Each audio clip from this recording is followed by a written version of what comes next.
दृक्दृश्य विवेक। दृक्दृश्य विवेक ग्रंथ का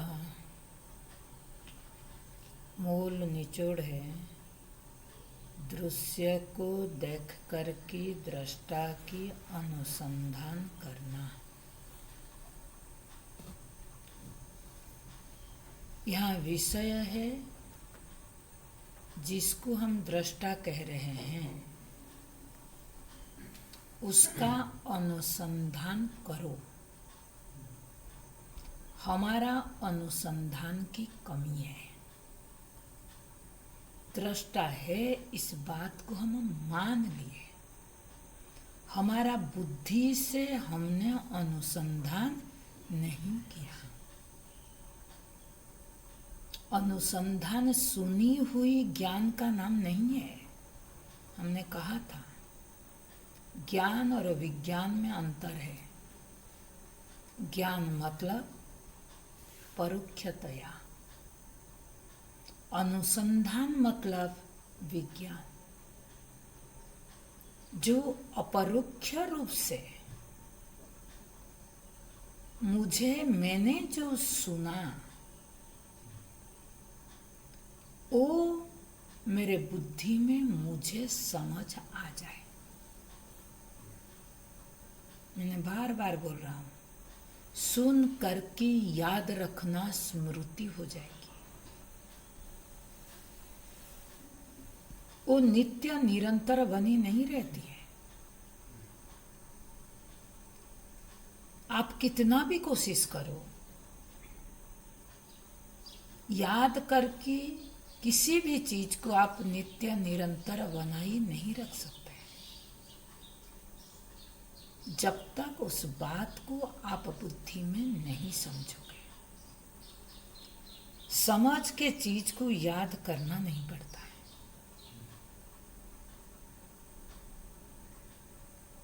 जिस चीज को आपने समझा वो ऑटोमेटिक याद आता है, याद रहता है। अगर समझा हुआ चीज को हमने जीवन में धारण कर लिया, स्वीकार किया, वो कभी भूलेंगे नहीं। कई बार होता है साधक के अंदर आता है कि हमने तो समझा लेकिन याद नहीं रहता है। क्यों याद नहीं रहता है? क्योंकि आपने समझा हुआ चीज को जीवन में धारण नहीं किया, स्वीकार नहीं किया, उसको स्वीकृति नहीं दिया। जब तक आप अपने जीवन में उसको स्वीकृति नहीं देते तब तक जीवन में अज्ञान से उत्पन्न मान्यताएं बनी रहती है। वो मान्यताएं कभी छूटता नहीं है। इसलिए हम कहते रहते हैं जीव भाव छूटता नहीं है, छूटता नहीं है। हम तो समझते हैं हम ब्रह्म है, लेकिन फिर भी जीव भाव नहीं छूट रहे हैं। इसका कारण क्या है? कि जो चीज मैंने समझा उसको मैंने स्वीकार नहीं किया। स्वीकार जो पुराना मान्यता, उसको मैंने आज तक स्वीकृति दिया।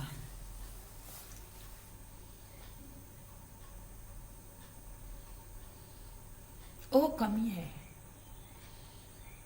इसीलिए हम कहने से मैं बार बार कहती रहती कि वो चीज को दृष्टा तो मैं हूं, लेकिन मैं दृष्टा क्यों हूं, कैसा हूं, दृष्टा का लक्षण क्या, किस लिए मैं दृष्टा हूं, किसका दृष्टा हूं, कब दृष्टा होता हूं, ये सारे प्रश्न का उत्तर बुद्धि में स्पष्ट होना चाहिए। इसको बोलते हैं शंका रहित ज्ञान। जो संशय रहित ज्ञान कभी विस्मृति नहीं होती है। आप व्यवहारिक दृष्टांत में देता हूँ। आप अपने आप को राम मानते हैं,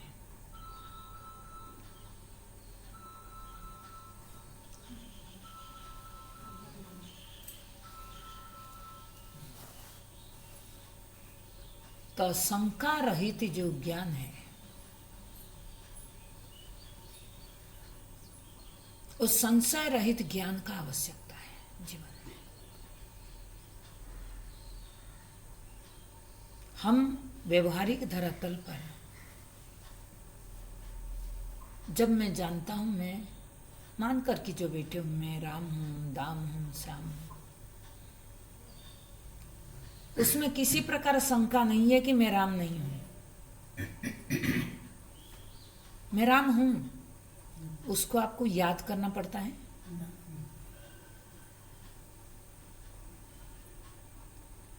जिस विषय में शंका है वो विषय हमको याद नहीं रहता है।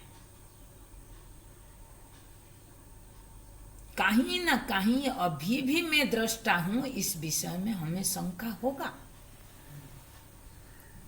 तभी तो हमें दृष्टृत्व में नित्य निरंतर बनी नहीं रह पाते हैं। मैं राम हूं, इसमें मैं निरंतर बने रह कर कि सारे कर्म करता हूं ना, नहीं करता। जैसे जैसे संदर्भ आता है उसी संदर्भ के अनुसार व्यवहार करते जाता हूं, लेकिन अपने राम से मैं च्युत कभी नहीं होता हूं। उसको याद करना नहीं पड़ता है। लेकिन अगर मैं दृष्टा हूं, उसको याद क्यों करना पड़ेगा? याद किसको करना पड़ता है? अपने विषय में कभी याद करना पड़ता है? बताओ। याद उसको किया जाता है जो मेरे से भिन्न हो, है ना? नहीं तो इसका मतलब दृष्टा को हम अपने से अलग मान के बैठे हैं। दृष्टा कोई चीज है, उसको बाहर से ला करके मैं अपने अंदर थोको।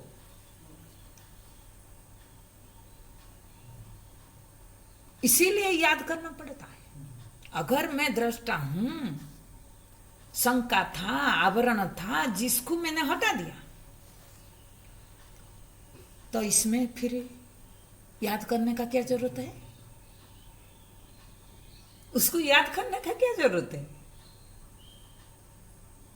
उसको याद करना नहीं पड़ता है। विचार करना इस पर आज।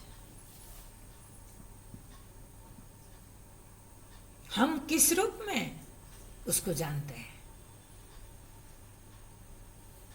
इसीलिए हमें दृष्टा तो हूं ये मान लिए, लेकिन दृष्टृत्व का लक्षण के साथ हमने विचार नहीं किया। इसीलिए ग्रंथ में दिया। दृष्टा का लक्षण क्या दिया, दृश्य का लक्षण क्या दिया कि यह साक्षी भाष्य, चित्तभाष्य भी केवल नहीं, आगे एक कदम साक्षी भाष्य। साक्षी कौन है? मैं, दृष्टा। उसमें जो कुछ भासता है, मतलब मेरे सिवाय पूरा दुनिया भाषित होता है ना? नहीं है। दृष्ट हो अदृष्ट हो। स्वर्ग का हमने कभी देखा? कल्पना करते हैं। भासता है ना? नहीं भासता है। नरक का कल्पना करते हैं। मानसिक मतलब काल्पनिक।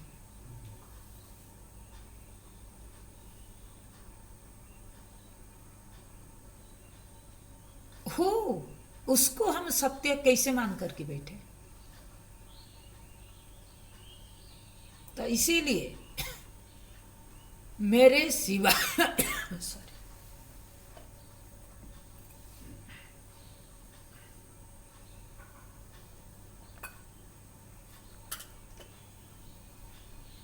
मेरे सिवाय सब के सब दृष्टा के कैटेगरी में आते हैं, सॉरी दृश्य के कैटेगरी में आते हैं। तो दृष्टा का पहचान मैं कैसे करूं? 5वां श्लोक में कहा कि न उदेति न अस्तम एति। जिसका उदय नहीं होता है, जिसका कभी अस्त नहीं होता है, न वृद्धि न क्षय, जिसका कभी बढ़ता नहीं कभी घटता नहीं। ये लक्षण मैंने बोला था। विचार कहाँ करो? ये श्लोक को लेकर के मैं विचार कहाँ करूं? अपने देह में, पिंड में। जितना इंस्ट्रूमेंट को लेकर के जीव मान करके हम बैठे हैं, सब जगह पर उसका परीक्षण होना चाहिए, परीक्षा होना चाहिए। देह से लेकर के आत्मा तक, जहां आत्मबुद्धि है, क्योंकि आत्मविद्या है, इसीलिए जहां आत्मबुद्धि है वो विचार का स्थान है। ये बात बुद्धि में रखना। जगत में हमारा आत्मबुद्धि नहीं है, इसीलिए जगत को लेकर के विचार करने पर आप निर्णय तक पहुंच नहीं सकते हैं।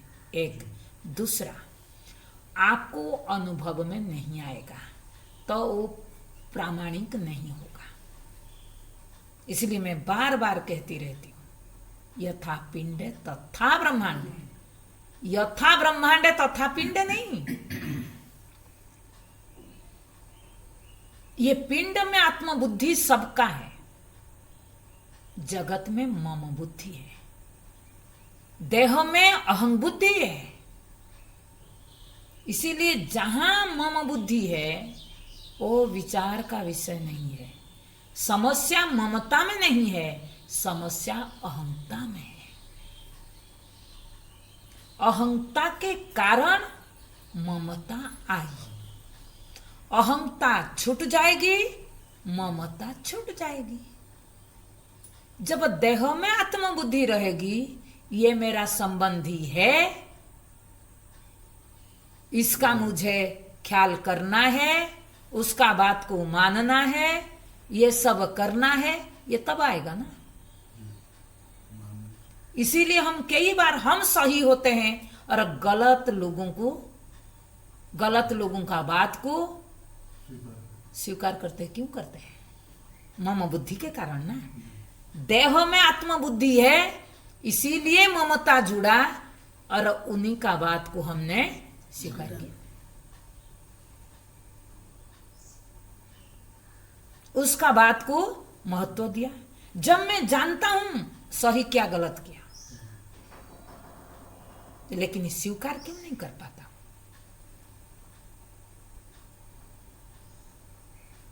क्योंकि अभी भी हमको, मैं बोली ना, जीव के अंदर निश्चिंतता का भावना संसार में जब तक दिखेगी तब तक ये ममत्व से छूटेगी नहीं। विचार करो आपको अभी भी लगता है हमारा आश्रय स्थान कहीं ना कहीं बाहर, आप कितना भी बोलो, आश्रय बुद्धि संतान में रहता है, आश्रय बुद्धि परिवार में रहता है, तो वो बात को तो हम फिर स्वीकार कर ही लेते हैं।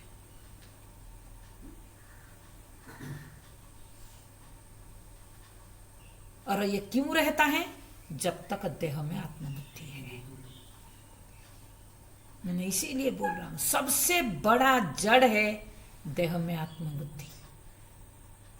उसी के कारण हमको आश्रय का जरूरत पड़ता है। देह में आत्मबुद्धि रख करके कोई निराश्रित कभी नहीं रह सकता है।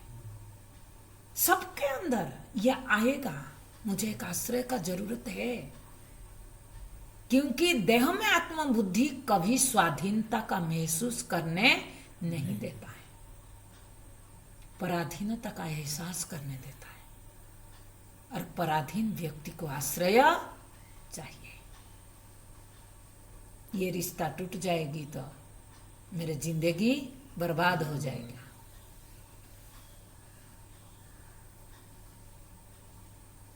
हम इसी को सुधारते सुधारते है ना। तो संबंध सुधारा मतलब क्या, बंधन को गले लगाया।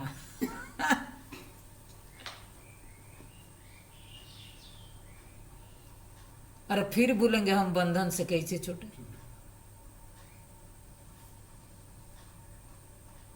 इसीलिए देह से संबंध बनाया तो इसका मतलब क्या, गले में बंधन को माला करके पहन लिया।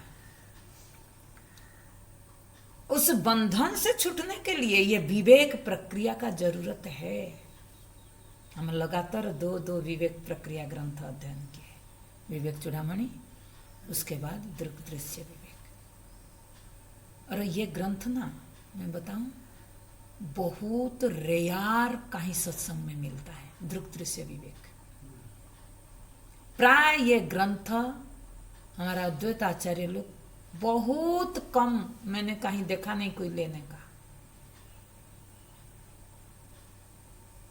लेकिन सबसे छोटा सा है लेकिन बहुत सुंदर ग्रंथ है। पूरा दुनिया को दो कैटेगरी में रख दिया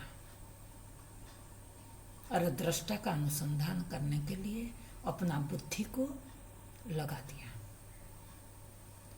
ये लक्षण जहां घटेगी, न उदेति न अस्तमेति। कैसे देखे, जब गाढ़ निद्रा में जाते हैं देह का उदय होता है, जब गाढ़ निद्रा में चले जाते हैं देह का लय होता है, जब गाढ़ निद्रा से जगते हैं देह का उदय होता है। मन का भी वही हालत है, इंद्रिया का भी वही हालत है। उसके साथ जब तक मन का उदयस्त होता रहता है, मन का उदय से जगत का उदय होता है, मन का लय से जगत का लय हो जाता है। लेकिन क्या मेरा उदयस्त होता है? अगर मेरा उदयस्त होता है तो फिर ये उदयस्त का ज्ञान किसको हो रहा है? ये सिद्धांत को कभी भूलना नहीं कि जिसको उदयस्त का ज्ञान होता है उसका कभी उदयस्त नहीं होगा। जिसको विकार का ज्ञान होता है उसका कभी विकार नहीं हो सकता है। किसी भी विकारी वस्तु विकार को जान नहीं सकता है। विकार को जानने के लिए निर्विकार होना पड़ेगा। अगर मुझे उदय का ज्ञान है, अस्त का ज्ञान है, वृद्धि का ज्ञान है, क्षय का ज्ञान है, तो फिर मेरा वृद्धि और क्षय होगा कैसे? जिस नाश के भय से हम लोग भयभीत होकर की इतना बड़े बड़े पुलिस स्टेशन बनाया, इतना बड़े बड़े राजशाही बनाया, इतना बड़े बड़े बैंक बनाया, सारे समाज में व्यवस्था किस लिए किया? देहात्म बुद्धि को सुरक्षित रखने के लिए। ध्यान देना, आज समाज में जो कुछ है, आप घर से बाहर निकले, दुकान बाजार से लेकर के हर जगह देखो, किस लिए? देह के लिए। देह से हट जाओ, आपको गाढ़ निद्रा में दुकान जरूरत पड़ता है, पुलिस स्टेशन जरूरत पड़ता है, बैंक जरूरत पड़ता है, क्यों नहीं भाई? आप तो रहते हैं ना। अगर आपको जरूरत है, आप गाढ़ निद्रा में रहते हैं, जागने के बाद कहते हैं मैंने सुख में सोया था, तो ये तो मैंने नहीं कहा ना मेरे लिए बैंक का जरूरत था। मैं उस समय अपने आप को असुरक्षित महसूस करता था? नहीं। अगर मैं असुरक्षित हूं तो गाढ़ निद्रा में भी मुझे असुरक्षित महसूस होना चाहिए। लेकिन पूरा आयु हम लगा देते हैं अपना सुरक्षा की चिंता में, है ना? नहीं, इसी को भगवत गीता में कहा योग क्षेम वहामी अहम। भगवान ने कहा अहम वहामी, किस रूप में? थोड़ी कुछ मनुष्य बन करके आकर के वहन कर रहे हैं ना, सत्ता रूपेण वहामी। सत्ता है, उसका निश्चिंत रहो, वो कभी नष्ट होने वाला नहीं है। जिसका उदय नहीं हुआ उसका अस्त कैसे होगा? जिसका जन्म नहीं हुआ उसका मृत्यु कैसे होगी? मैंने बार बार कह रही हूं, जन्म अगर हुआ आपका तो किसको अनुभव हुआ? जन्म एक विकार है। जिसका जन्म होगा उसको जन्म का ज्ञान नहीं होगा। ये सिद्धांत को बुद्धि में रखना। अगर आपका जन्म हुआ, मैं आपसे प्रश्न करूं कि जन्म का ज्ञान किसको हुआ, आप क्या कहोगे? आपके पास उत्तर क्या है? मैं है ना? नहीं, मेरे को हुआ। बोले आपको हुआ तो फिर आप, जन्म तो एक विकार है, आप जन्मने वाला बन गए तो फिर आपको कैसे ज्ञान हुआ? विकारी वस्तु को दूध दही में परिणमन हो गया, क्या दोबारा फिर वो कभी दूध हो सकता है? वो दही कितना भी प्रयत्न करो, आप जन्मने वाला हो गए, फिर आप अविनाशी कैसे होंगे? कभी नहीं हो सकते। इसी के लिए इस श्लोक के अर्थ को समझो। दृष्टा का अनुसंधान इसी श्लोक में पूरा डाल दिया। न उदेति न अस्तम एति न वृद्धि न क्षय। बोले फिर ये कैसा है? बोले स्वयं विभाति तथा अन्यानि भासयत। स्वयं विभाति, वो स्वयं प्रकाश है। स्वयं विभाति मतलब क्या है? वो स्वयं प्रकाश है। देह को प्रकाशित करने के लिए इंद्रिय का जरूरत है। इंद्रिय प्रकाशित होने के लिए मन का जरूरत है। मन को प्रकाशित होने के लिए मेरा जरूरत है। लेकिन मुझे प्रकाशित होने के लिए किसी प्रकाश का आवश्यकता नहीं है। हमने कहा था अंधेरे कमरे है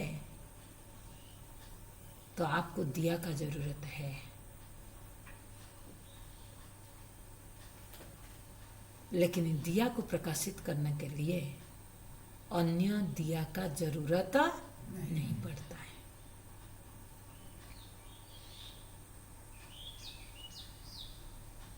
बोले अंदर तो प्रकाशित कर रहे हैं, लेकिन बाहर कैसे प्रकाशित कर रहे हैं? हमारा इसको कहते हैं वेदांत में दीप दहली न्याय। एक प्रक्रिया है, उसको बोलते हैं दीप दहली न्याय। बोले जैसे एक दिया को एक दहली पर रख दो, जिसको हमारा बोलते हैं बंधा, वो जो दरवाजा जहां लगता है वहां दिया को रख दो। वो दिया घर के अंदर का भी प्रकाशित करता है और घर के बाहर का भी प्रकाशित करता है। लेकिन दिया का प्रकाश एक जगह है या सर्व जगह है? एक जगह नहीं, ध्यान देना है। दिया एक स्थान है, मैंने दिया का प्रकाश कर रही हूं। हमने एक बार कहा था अंधेरे कमरे में दिया एक जगह रहकर के सारे वस्तु को प्रकाशित नहीं कर रहा है। सारे वस्तु में उस दिया का प्रकाश क्या व्याप्त तो होकर के प्रकाशित कर रहा है। राइट? डायरेक्ट नहीं, दिया में प्रकाश रह करके वस्तु को प्रकाशित नहीं करता है। वस्तु अंधेरा हो जाएगा ना अगर प्रकाश दिया में रहा। विचार करना, सूक्ष्म बुद्धि चाहिए। हम इतना स्थूलता में बने हैं ना, बुद्धि को प्रकाश वस्तु में व्याप्त होकर के प्रकाशित वस्तु को करता है, बाहर भी भीतर भी। ये स्वयं प्रकाश जो चेतन है, क्या कहा, स्वयं विभाति तथा अन्यानि विभाति, वो स्वयं प्रकाश है। दिया जैसे स्वयं प्रकाश है, स्वयं प्रकाशित है, लेकिन अन्य को भी प्रकाशित कर रहा है। कैसा? बोले उसमें व्याप्त तो होकर के प्रकाशित कर रहे। ध्यान देना ये बात को। आत्मसत्ता भी ऐसा है, इसको कहते हैं दीप दहली न्याय। आत्मसत्ता भी भले अनुभव स्थान एक है आत्मज्ञान का, लेकिन वो सर्वव्यापक होकर की बाहर भी भीतर भी। दहलीज यहाँ क्या है? यहाँ दीप दहली न्याय को अगर देखेंगे, दहलीज यहाँ क्या है? बुद्धि। हमें तो बुद्धि ही तो प्रतिबंध डाल रहे हैं ना। बाहर भीतर कौन बना रहे हमें? बुद्धि। तो बुद्धि के इधर साइड भी, बुद्धि के उधर साइड भी। इसीलिए दीप दहली न्याय मतलब ये दहलीज पर यदि दिया को अगर आप रख दोगे, समझ रहे हैं? कितना सुंदर दृष्टांत है। संतों ने क्या दृष्टि रखा, यही अनुसंधान किया। बोले उसी तरह बुद्धि में जब आत्म प्रकाश को रख दोगे तो वो अंदर भी प्रकाशित करता है, बाहर भी प्रकाशित करता है। आप इसको देखने में समर्थ होंगे।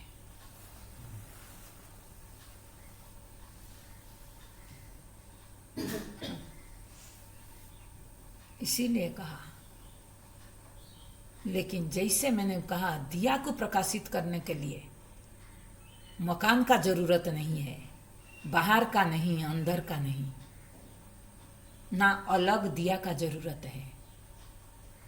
उसी तरह आत्मसत्ता को प्रकाशित करने के लिए देह का जरूरत है, ना देह के अंदर कुछ चीज का जरूरत है, ना देह के बाहर से कोई चीज का जरूरत है। वो स्वयं प्रकाश है, उसका स्वरूप प्रकाश है। जैसे सूर्य को प्रकाशित करने के लिए किसी प्रकाश का जरूरत नहीं है, लेकिन चंद्रमा और ताराएं प्रकाशित होने के लिए सूर्य का आवश्यकता है।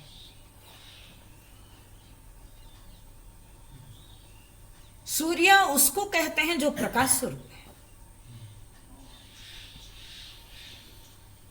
आत्मा भी, दृष्टा भी उसको कहते हैं जो प्रकाश, प्रकाश मतलब उजाला नहीं, ज्ञान स्वरूप है। स्वरूप उसको कहते हैं जिससे वस्तु कभी च्युत नहीं हो सकता है। जैसे अग्नि का स्वरूप उष्ण है, अग्नि उष्णता से कभी च्युत हो नहीं सकता है। कितना भी आप आरोप करो, उष्णता ही तो अग्नि है। उसी तरह दृष्टा भी ज्ञान स्वरूप से कभी च्युत नहीं हो सकता है, इसीलिए वो स्वयं प्रकाश है। और उसके प्रकाश में, जैसे दिया के प्रकाश में, दिया तो स्वयं प्रकाशित है, लेकिन बाहर भीतर का भी प्रकाशन करता है व्याप्त होकर की। उसी तरफ दृष्टा चेतन भी सारे दृश्य प्रपंच में, सारे नाम रूप में व्याप्त होकर की, कैसे व्याप्त? अस्ति भाति प्रिय रूपेण व्याप्त होकर की जगत को प्रकाशित करता है। इसी को कहा गया अन्यान विभाति, अन्य को भी प्रकाशित करता है। अन्य मतलब जो आपको अन्य रूप में, अन्य कुछ है नहीं, लेकिन अज्ञान के धरातल पर हमको तो अन्य मान करके हम बैठे हैं। अन्य कौन है? दृश्य, मतलब सारे नाम रूप। उसको भी ये सत्ता प्रकाशित कर रहा है।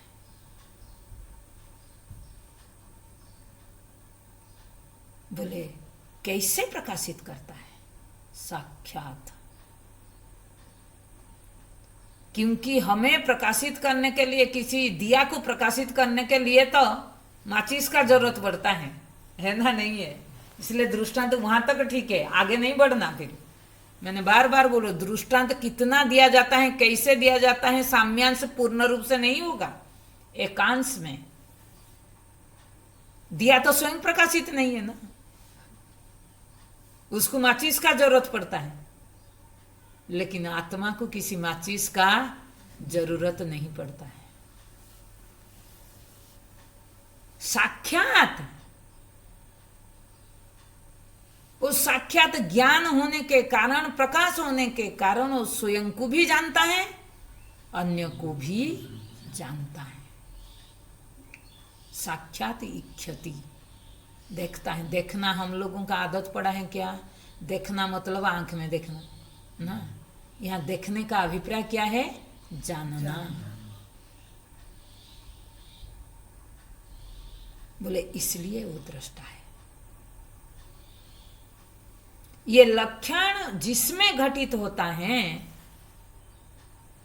वही दृष्टा है, जो साक्षात स्वयं को भी देखता है, साक्षात अन्य को भी देखता है। अन्य को भी देखने के लिए उसको किसी साधन का आवश्यकता नहीं है।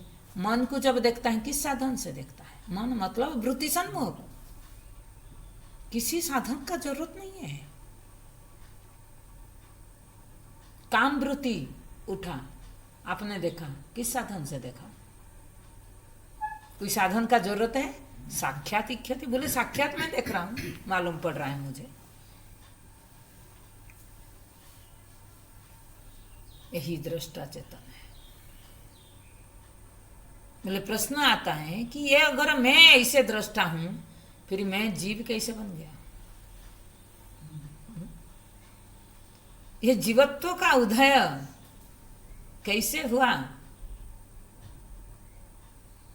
तो बोले चिच्छाया वेशतो बुद्धौ भानाधिस्तु द्युधा स्थिता एकाहं कृतिरन्या स्यात् अंतकरण रूपिणो।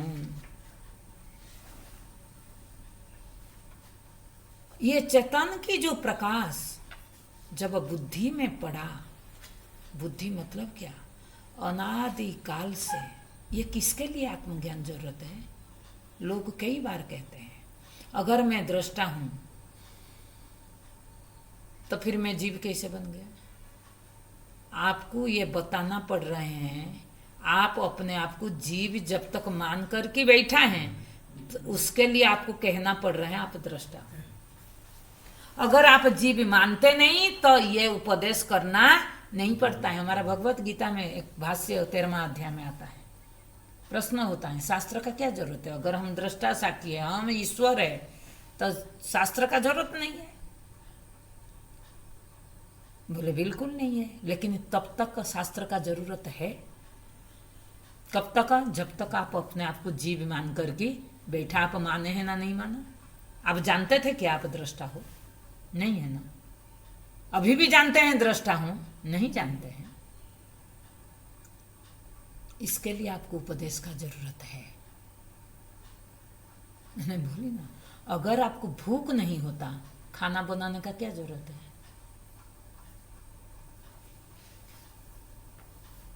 भूख है इसीलिए भोजन का आवश्यकता है।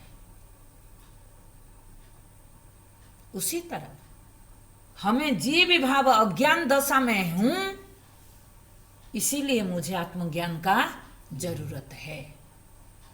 अगर मैं जीव भाव में नहीं रहता तो शास्त्र को तुम दृष्टा साक्षी हो ये कहना नहीं पड़ता। तो प्रश्न आता है वो जीव भाव हुआ कैसे? कैसे? बोले अनादिकाल से। अज्ञान आज, अज्ञान आज नहीं, अज्ञान उत्पन्न नहीं हुआ, अज्ञान का आरंभ नहीं हुआ। अज्ञान अनादि है। अनादि मतलब जिसका आरंभ नहीं हुई। जैसे मैंने दृष्टांत दूं, न्यूटन का दृष्टांत मैं प्राय देती रहती हूँ।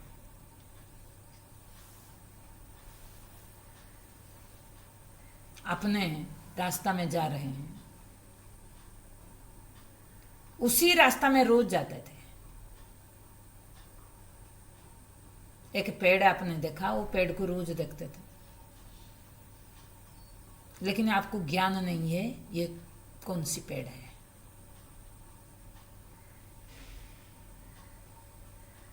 आपको ज्ञान नहीं है, आपके मन में जो आया वही मान करके चल पड़ा, है ना? नहीं है।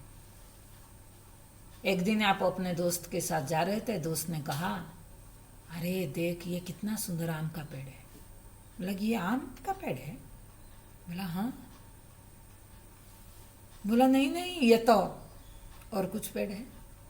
उन्होंने जो पेड़ मान लिया था, उन्होंने कहा नहीं ये आम का पेड़ है।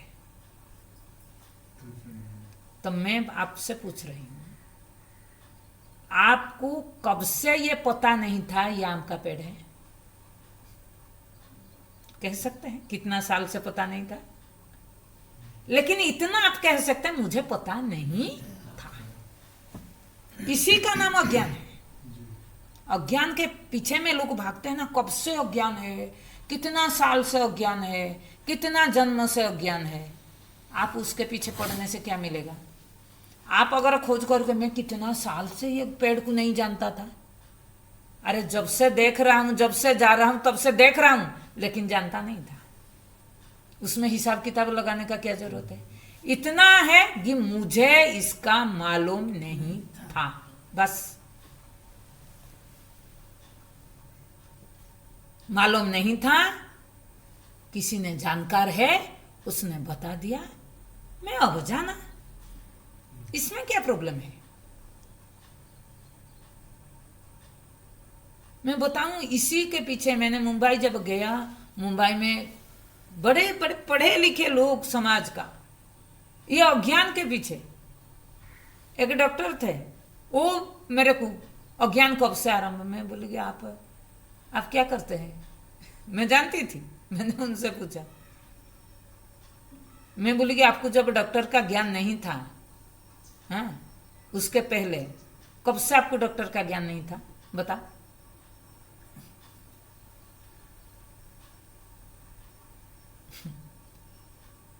तो अज्ञान कब से है ये कोई नहीं कह सकता। इसीलिए उसको कहा गया अनादि, जिसका आरंभ नहीं हुआ। मैंने न्यूटन का दृष्टांत भी देती हूं ना, पेड़ से फल गिर रहा था, कब से? न्यूटन जब देखा तब से गिरा कि पहले से? पहले से, उनके पहले करोड़ों लोग देखा,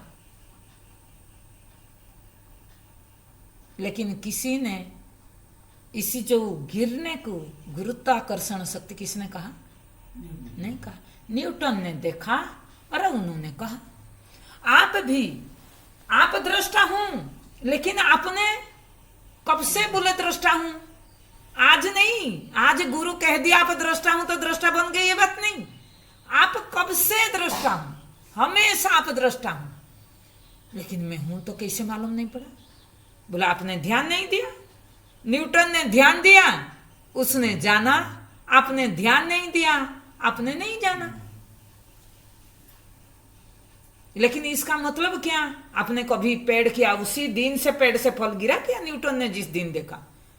आप भी ये न सोचना कि जिस दिन गुरु कह दिया उसी दिन मैंने दृष्टा हो गया, ऐसा नहीं है। आप पहले भी दृष्टा थे, पहले भी पेड़ से फल गिरता था, लेकिन आपको देखना नहीं आता था, किसी को देखना आया। फर्क इतना है। और जिसने देखा उसने बोला अरे आप ये गलत कह रहे हैं, आप जीव नहीं हूं, आप दृष्टा हूं। फिर प्रश्न हुआ उसको कि मैं जीव फिर कैसे बना, कहां से आया? बोले अनादिकाल से। ये कर्म वासना कब से पड़ा पता नहीं, जब से तेरे को खुद के विषय में दृष्टत्व का ज्ञान नहीं हुआ तब से कर्म वासना बनते गया, और वो एक आकृति ले लिया, उसका नाम हुआ अंतःकरण। वो जो संस्कार में जब चेतन का प्रतिबिंबन पड़ता है, बोले चेतन क्यों वहां पड़ा? भाई चेतन सर्वव्यापक है, वो पड़ेगा क्या? उसके सामने कुछ है, सूर्य प्रकाशित है। आप अपने दृष्टि में कहोगे कि सूर्य जगत को प्रकाशित कर रहे हैं, लेकिन सूर्य के दृष्टि में जगत नामक कोई चीज है नहीं है। आप अपने दृष्टि में कह रही हैं चेतन वासना को प्रकाशित कर रहे हैं, लेकिन चेतन के दृष्टि में चेतन कुछ प्रकाशित करता है? नहीं करता है। यह चेतन की दृष्टि से विचार नहीं चल रहा है। चेतन तो है, विचार कहां से करना है? आप जहां खड़े हो वहां से विचार करना है। आप लोगों का उल्टी यही चलता है। बोले चेतन तो है, मेरे को क्यों विचार करना है? फिर मैं तो चेतन हूं। आप उधर से चलोगे नहीं, चलोगे कहां? आप जहां खड़े हो। आप देहात्म बुद्धि में बैठे हो, यहां से एक एक कदम चलो, छलांग लगाने से पहुंचोगे नहीं, चलने से पहुंचोगे। ठहर जाओगे तब पहुंचोगे नहीं। हम लोग को कभी कभी ना चलते चलते कभी कोई इंसिडेंट होता है तो ठहर जाते हैं, और वो ठहरने से पता है, व्यक्ति जब ठहर जाता है वो बड़ा बड़ा कठिन होता है आगे चलने के लिए। ध्यान देना, कितना भी बड़ा परिस्थिति आए, ठहरना मत। जब तक मैं अपना लक्ष्य में न पहुंचू तब तक ठहरना बंद करो। कुछ भी हो, गिरी तो क्या करूं? मैं गिर गई तो भी मुझे उठना है।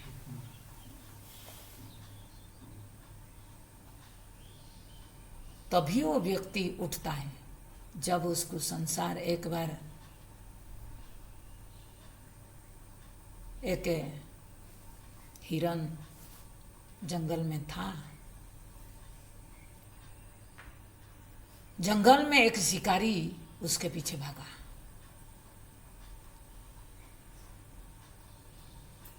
हिरन ने भागते भागते देखा जंगल में आग लग रहे हैं। एक साइड, जिस साइड वो दौड़ रहा है उस साइड जंगल में आग लगा है। लेफ्ट साइड देखा तो तालाब है, पीछे मुड़ के देखा तो शिकारी है। राइट साइड देखा तो रास्ता नहीं है। उस समय वो क्या करे? हमारा जीवन में भी कभी ऐसे ऐसे स्थिति बनती है।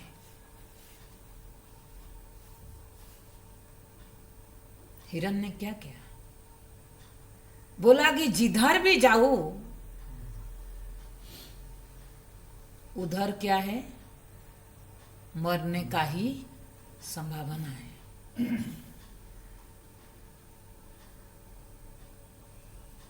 इसीलिए उन्होंने क्या चिंता किया कि जहां गिरने में उठना सहज है, बचना सहज है, उस चीज में उन्होंने छलांग लगा दिया। कहाँ? तालाब में। तालाब में मैं अगर छलांग लगाऊं तो क्या होगा कि तीर भी मेरे में लगेगा नहीं, निशाना उसका हट जाएगा। और मैं जल में छलांग लगाऊं तो आग में मुझे कूदना नहीं पड़ेगा। और दूसरा रास्ता तो कोई रास्ता ही नहीं है, इसलिए उधर तो जाने का संभावना नहीं है। अगर मैं जल में छलांग लगाऊं तो मैं बच जाऊंगी। हमें भी ये दुनिया रूपी जो संसार है ना, आग है, आग। ये आग में अगर छलांग लगाओगे तो बचने का संभावना नहीं है। और निशाना लगा कर के बैठा है हमको। कौन कौन निशाना लगा करके बैठा है? अविद्या। कब वहां निशाना लगेगी? हर क्षण हमारी ऊपर अविद्या का नजर पड़ा है। अविद्या से बचने के लिए हमको उस ज्ञान रूपी तालाब में छलांग लगाना पड़ेगा, जिससे हम उद्धार हो सकते हैं।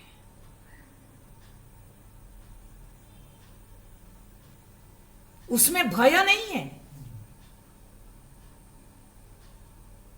निर्भय है।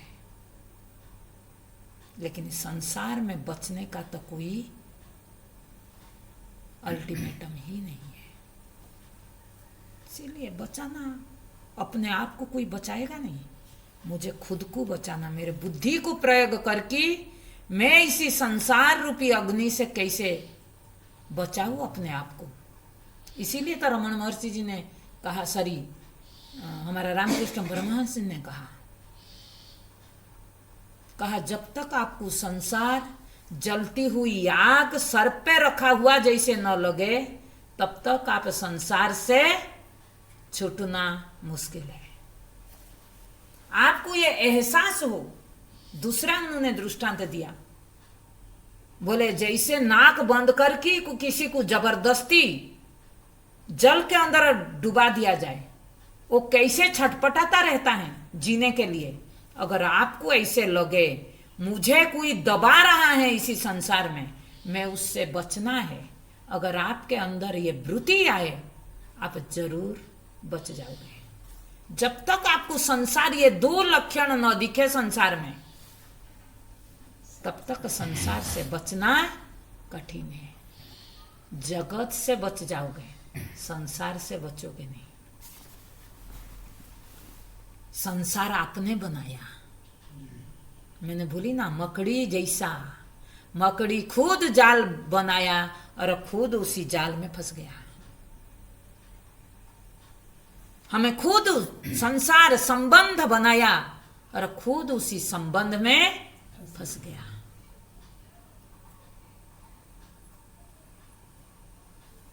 इसीलिए उससे बचना का उपाय है एक ही है, आत्मज्ञान रूपी तालाब में डुबकी लगाओ। जल में अगर डुबकी लगा करके वो अग्नि को पार कर लेगा। जल गीला है, अग्नि स्पर्श नहीं करेगा। हमें भी ज्ञान रूपी डुबकी अगर लगाएंगे ना, हमको संसार कभी स्पर्श नहीं कर पाएगा। इसी को कहा क्या कि जैसे जल में कमल रहता है।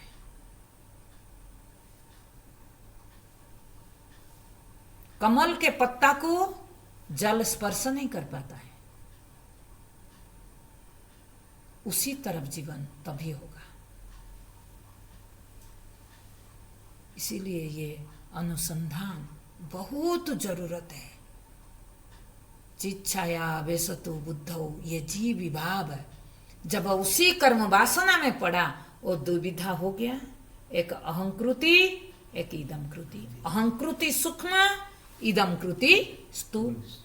जैसे मैंने दृष्टांत दे चुकी हूं, सूर्य का प्रकाश थल में भी पड़ता है, जल में भी पड़ता है, तो थल स्थानी इदम वृत्ति है, उसमें प्रकाश है लेकिन प्रतिबिंबन नहीं है। अहंकृति में प्रकाश भी है, प्रतिबिंबन भी है। ये सब मिलकर के एक व्यवहारिक जीव बना, और वही जीव भाव देह चिच्छाया साक्षी मिल करके जो जीव भाव बना, वही जीवत्व ही संसार का निर्माण किया। संसार का कारण कौन है? जीव भाव है, अहंकृति। ये अहंकार जब देह और साक्षी के साथ संबंध बनाया, तब संसार का उदय हुआ। और ये कितना प्रकार संबंध बताया था? 3 प्रकार संबंध। सहज, भ्रांतिजन्य और कर्मजन्य। कौन? यही अहंकृति। देह के साथ जब संबंध बनाया तब देह में चेतनता आई। डायरेक्ट देह चेतनता प्राप्त नहीं करता है। अहंकृति के माध्यम से, प्रतिबिंबित चेतन के माध्यम से ही देह चेतनावान हमको मालूम पड़ता है, क्रियाशील मालूम पड़ता है।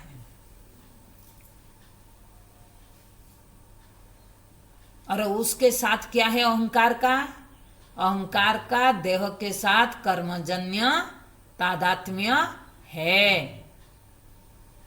ये अहंकार जो कर्म लेकर के आया है, आयु लेकर के आई है, जब तक इसका आयु है तब तक देह के साथ इसका संबंध रहेगा। जिसको कहा गया प्रारब्ध। इसीलिए कहते हैं प्रारब्ध जब तक है उसको कोई भी काट नहीं सकता है।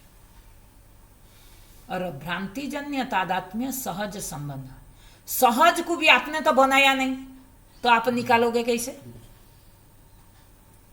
जैसे जल है तो सहज रूप से प्रतिबिंबन पड़ता है, उसी तरह जब तक कर्म वासना है तब तक चेतन का प्रतिबिंब कर्म वासना में पड़ेगी। ये सहज रूप से है। कर्म वासना छूट जाएगी तो प्रतिबिंबन छूट जाएगा। तो फिर करे क्या? बोले करना आपको इतना है जो भ्रांतिजन्य तादात्म्य पड़ा है, मैं जीव हूं, ये जो भ्रम आपको हुआ है, ये तादात्म्यता के कारण देह और साक्षी के साथ अहंकार को साक्षी से भिन्न मान करके, साक्षी के साथ देह के साथ संबंध करके जो तादात्म्य किया है, वो तादात्म्य जीव विभाव का उदय हुआ। और वही जीव विभाव ही क्या भ्रांतिजन्य तादात्म्य है, उस भ्रम को आपको मिटाना पड़ेगा। जीवत्व नहीं रहेगा तो ना आपके लिए सहज संबंध बनी होगी, है ना? नहीं, सहज संबंध को कोई तोड़ने का जरूरत नहीं। आपने बनाया नहीं तो तोड़ोगे क्या? मूल बात है, सबसे बड़ा समस्या है हमारा भ्रांतिजन्य तादात्म्य।